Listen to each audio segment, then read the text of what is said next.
Bueno, seguimos con la explicación de lo referente a hidráulica fluvial. Normalmente los puentes ocupan un gran ancho de vano. ¿Sí? Normalmente ocupan un gran ancho de vano, perdón, ya que deben pues tener en cuenta gran parte de esos caudales máximos, ¿cierto? Pero, pero garantizar que van a tomar el ancho para cubrir todo el caudal de avenidas extraordinarias, pues es prácticamente imposible. Ya se imaginarán ustedes, pues por cuestiones económicas. Es el mismo caso de diseñar, por ejemplo, un acueducto en un municipio para periodos de retorno de 100 años, imposible, ¿cierto? O sea, a pesar de que por historia se pueda garantizar que hay eventos extraordinarios con periodo de retorno de 50 y de 100 años en Tunja, no quiere decir que se vaya a diseñar un acueducto con periodo de retorno de 100 años porque sería el presupuesto de la nación construyendo ese acueducto para un periodo de retorno de 100 años. No, no se puede. Eso es imposible, ¿de acuerdo? Entonces, ¿qué hacemos en el caso de los acueductos?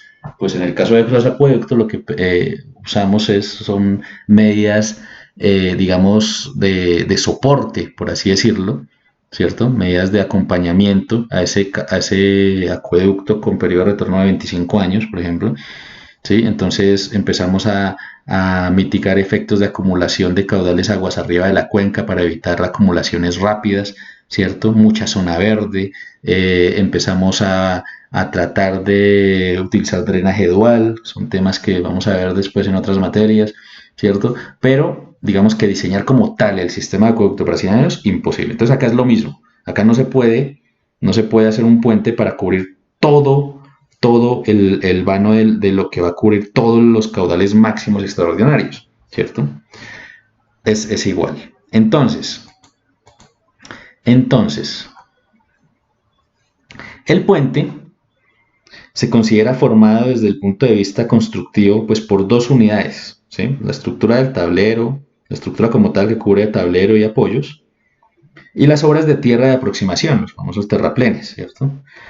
Lo primero es lo caro, lo que es tablero y apoyos, eso es lo caro, lo costoso, ¿cierto? Y lo más importante desde el punto de vista hidráulico, ¿cierto? Porque es por donde, por donde va el ancho del vano, ¿cierto? Por ahí va a pasar el agua, ¿sí? Y lo que corresponde a las obras de tierra de aproximación, o sea, lo segundo, el terraplén, pues mientras más grande sea, pues le va a quitar más vano al puente, ¿cierto? Más vano al puente. Pero ojo, no necesariamente eso significa que se le quite capacidad de desagüe al puente. O sea, no por el hecho de que haya menos ancho o menos vano en cuanto a ancho, o sea, menos zona por donde va a pasar el flujo de agua, no quiere decir que vaya a pasar menos caudal, no. Podría pasar el mismo caudal, solo que sucedería algo similar a lo que sucede en una canaleta parcial, ¿cierto? Entonces aumenta la velocidad en esa zona, pero el nivel de agua, eso sí, aguas arriba de esa zona del vano, pues va a aumentar, ¿cierto? Va a aumentar. Es lo que vemos acá en la figura. Entonces fíjense que el flujo lo que se va es a estrechar acá, ¿cierto? Las líneas de flujo se van a unir unas con otras. O sea, exactamente lo que pasa en una canaleta parcial, ¿cierto? Y acá en esta zona se va a aumentar la velocidad, ¿sí? Pero entonces, ¿qué pasa? Aguas arriba de esa zona, fíjense lo que sucede, aumenta la altura de lámina de agua. Ya se imaginarán ustedes las consecuencias aquí aguas arriba, ¿cierto? Entonces, ¿qué es lo que dice justamente acá en esta diapositiva? Entonces tenemos como consecuencia dos hechos. Uno, que al aumentar la velocidad en la sección, aumentamos la erosión del lecho. Eso primero, ¿sí?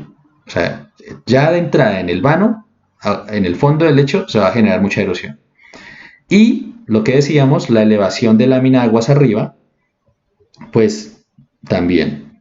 Entonces, todo eso es afectación económica. Aumento de lámina es aguas arriba, es inundación, ¿cierto? Y protección extra que se va a necesitar en el lecho para evitar excesos de erosión, pues también eso va a ser mayores costos. costos, porque la inundación, pues ya se imaginarán ustedes todo el costo económico y social aguas arriba, ¿no?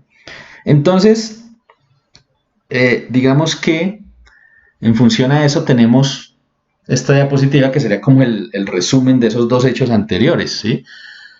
Fíjense lo que dice. Cuanto mayor es la longitud del terraplén y menor la longitud de la estructura, o sea, eso sería dirección 2-3, o sea, lo que está pasando, o sea, si se nos amplía este terraplén, ¿cierto? O sea, de 2 hacia 3, ¿cierto? Según la figura, pues la obra del puente es más barata, ¿sí? O sea, lo que es el puente como tal va a ser más barato, pero más caros son sus efectos, como dice ahí. O sea, el coste del remanso creado por el puente y el coste de las obras para cimentarlo y defenderlo. Y en el otro extremo, cuanto más larga es la estructura, o sea, cuanto más largo es esto, o sea, dirección 2-1, ¿sí? O sea, pues más corto el terraplén, pero la obra del puente va a ser mucho más cara, ¿cierto? Pero también los efectos de socavación del fondo, del lecho, del río y costos por inundaciones aguas arriba, pues van a ser mucho menores. Entonces, es una cuestión que debe analizarse, ¿de acuerdo? En cuanto a ese tratamiento económico. En cuanto a vanos en llanuras de inundación, aquí los vanos podríamos imaginarlos demasiado anchos, ¿cierto? Por las dimensiones de la llanura de inundación. Sería muy antieconómico, ¿cierto? Entonces tenemos que usar sí o sí, pues mucho terraplén, ¿sí?